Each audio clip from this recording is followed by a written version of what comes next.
ہیں کہ دبئی اور انڈیا کے درمیان زیر زمین سمندر کے نیچے ایک ایسی ٹرین بنائی جا رہی ہے جس سے انڈین شہریوں کو مہنگے ہوائی جہازوں کے ٹکٹ نہیں خریدنا پڑیں گے اور وہ انڈیا سے متحدہ عرب امارات تک اپنی تمام آمد و رفت اسی ٹرین کے ذریعے کریں گے۔ اس ٹرین کا ٹریک کتنا بڑا ہوگا اور یہ منصوبہ کب مکمل ہوگا، اور اسی کے ساتھ ساتھ ممبئی کے دریاؤں کا تازہ پانی یو اے ای پائپ لائنوں کے ذریعے بھیجا جائے گا۔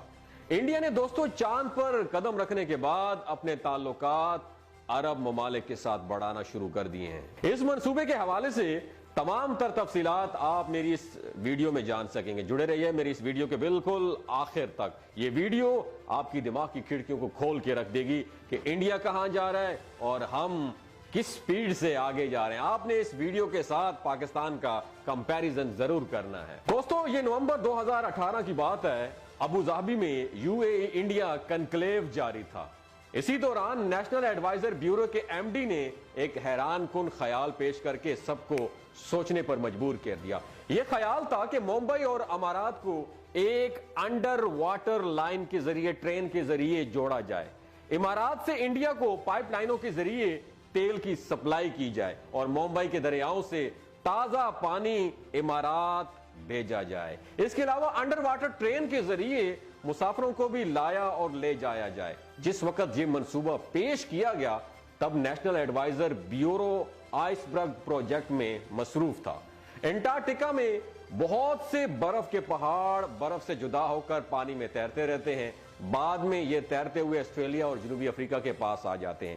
برف کے ان پہاڑوں کو کسی طرح جہازوں کے ساتھ کھینچتے ہوئے امارات لایا جائے، یہاں ان برفوں کے پہاڑوں سے تازہ پانی حاصل کر کے دبئی کے صحرا کی پیاس بجھائی جا سکے۔ آئس برگ پروجیکٹ کی وجہ سے ممبئی سے امارات تک ٹرین منصوبے پر زیادہ توجہ نہیں دی جا سکی۔ اب اچانک 5 برس بعد ایسی خبریں آنا شروع ہو گئی ہیں کہ ٹرین منصوبے کو بلایا نہیں گیا، بلکہ اس کے بلو پرنٹ پہ بھی کام جاری ہے۔ نیشنل ایڈوائزر بیورو اس منصوبے کے لیے قابل عمل بلو پرنٹ تیار کر رہا ہے۔ 5 سال پہلے جب یہ سمندر میں ٹرین بنانے کا منصوبہ بنایا گیا تو کہا گیا کہ ٹرین فجیرہ کی بندرگاہ سے ممبئی تک چلائی جائے گی، لیکن اب فجیرہ کی جگہ دبئی نے لے لی ہے۔ اس منصوبے کے تحت ممبئی سے دبئی تک زیر زمین ٹرین کی لائن بچھائی جائے گی۔ اس میں تیز رفتار تیرتی ہوئی کیا چلے گی؟ ٹرین چلے گی۔ اس سے پہلے کچھ جگہوں پر سمندر کے اندر ٹرینیں چلائی جا رہی ہیں۔ اس ٹرین کی کھڑکیاں پتہ کس چیز سے بنی ہوئی ہوں گی؟ شیشے کی ہوں گی، جس سے لوگ سمندر کے اندر ویو بھی دیکھ سکیں گے۔ متحدہ عرب امارات میں اماراتی آبادی پتہ کتنے فیصد ہے؟ صرف 11.5% ہے۔ باقی تمام لوگ دوسرے ملکوں سے مائیگریٹ کر کے یہاں کام کرنے کے لیے آتے ہیں۔ یہاں پہ سب سے زیادہ آبادی پتہ ہے کس کی ہے؟ انڈینز کی ہے، جو کہ اس کی کل آبادی کا 38% بنتی ہے۔ اگر یہ ٹرین منصوبہ کامیاب ہو جاتا ہے تو انڈین شہریوں کو جہازوں کے ذریعے مہنگے ٹکٹ خریدنے سے بالکل نجات مل جائے گی۔ جو ریلوے لائن بچھائی جائے گی وہ صرف مسافروں کو لانے اور لے جانے کے لیے نہیں ہوگی، بلکہ اس سے تجارتی سامان کی ٹرانسپورٹیشن منتقلی بھی کی جا سکے گی۔ اس منصوبے کے تحت مختلف قسم کی پائپ لائنز بھی بچھائی جائیں گی۔ ان پائپ لائنوں کے ذریعے امارات سے انڈیا کو تیل بھیجا جائے گا، جبکہ ممبئی شہر کے شمال میں واقعات جو تازہ دریائے نرم مادہ سے صاف پانی جو ہے نا وہ بھی حاصل کیا جا سکے گا، اور یہ صاف پانی انہی پائپوں کے ذریعے ممبئی سے دبئی تک پہنچایا جائے گا۔ عرب ممالک تیزی سے پتہ ہے کس کے قریب ہوتے جا رہے ہیں؟ پاکستان کے؟ نہیں، آپ کا جواب غلط ہے، انڈیا کے قریب ہوتے جا رہے ہیں۔ اور ستمبر میں G20 سربراہی کانفرنس میں بھی اس کا نظارہ اب سب کے سامنے دیکھنے کو ملا۔ جب ہم نے انہیں انوائٹ کیا تو انہوں نے ہمیں اگنور کر دیا، کیونکہ ان کو پتا تھا ہم ایک بیکاری قوم ہیں۔ جب چین کے بیلٹ اینڈ روڈ منصوبے کے مقابلے میں ایک بہت بڑا راہداری منصوبہ پیش کیا گیا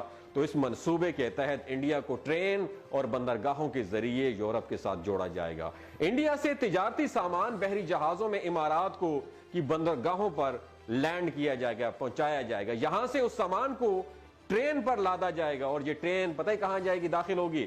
ٹرین امارات سے سعودی عرب اور اردن سے ہوتی ہوئی اسرائیل میں داخل ہوگی۔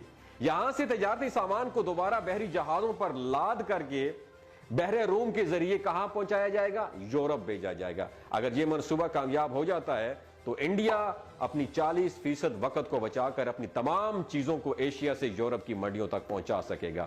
دبئی اور ممبئی کے درمیان ٹرین کے ٹریک تو بچھائے جا رہے ہیں، لیکن اگر یہ منصوبہ بن جاتا ہے تو یہ انتہائی پیچیدہ اور مہنگا منصوبہ ہوگا، اور یہ تقریباً 2000 کلومیٹر کا فاصلہ بنتا ہے دوستو، جو کہ ٹریک کی صورت میں دبئی اور ممبئی کے درمیان ٹرین کی لائنیں بچھائی جائیں گی، جس میں پائپ لائنیں تو بچھائی جا سکتی ہیں لیکن ٹرین چلانا خاصا مشکل کام لگتا ہے، اور وہ بھی پانی کے اندر۔ اس لیے بہت ساری نئی ایجادات اور ٹیکنالوجی بھی حاصل کرنا ہوگی۔ اگرچہ یہ قابل عمل منصوبہ تو نہیں لگتا، لیکن جب بات دبئی کی آ جائے تو دبئی کے لیے کچھ بھی کرنا ناممکن نہیں ہے۔ اس وقت امارات اور سعودی عرب میں سخت دوڑ لگی ہوئی ہے۔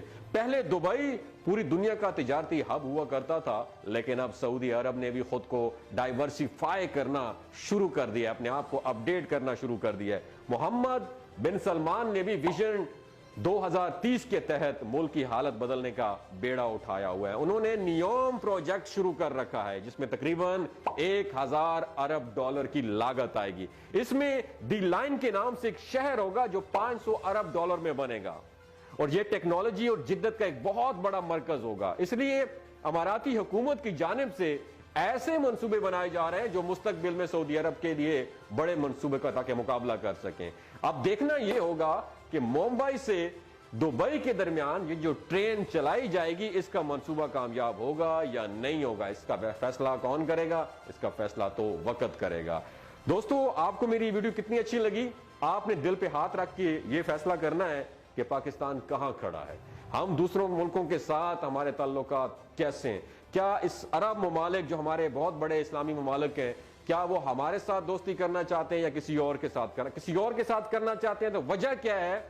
کیا ہماری بیکاری ہونے کی وجہ سے ہمیں دھتکارا جا رہا ہے؟ نیچے کمنٹ سیکشن میں اپنا ایکسپیرینس ضرور شیئر کیجیے گا۔ اپنا اور اپنے ساتھ رشتوں کا خیال رکھیے گا۔ اللہ حافظ۔